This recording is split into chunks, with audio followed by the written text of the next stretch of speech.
Tushimda Alloh bilan gaplashdim. Undan so'radim: nega yomon narsalar doim yaxshi insonlarning boshiga keladi?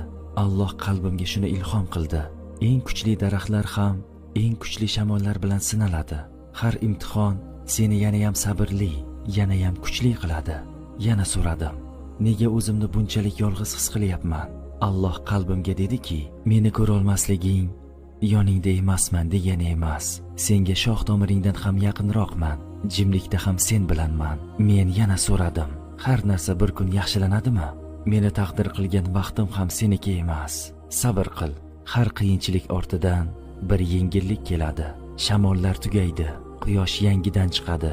Qo'rqib so'radim: bu yuklarni ko'tara olmasam-chi? Alloh qalbimga huzur berdi. Alloh hech kimga kuchi yetmaydigan yuk bermaydi.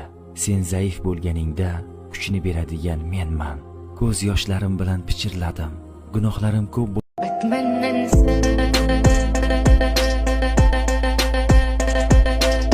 unutishni istayman.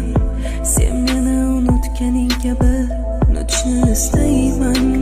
Voz kecholmam nega hali unutishni istayman. Sen meni unutganing kabi unutishni istayman.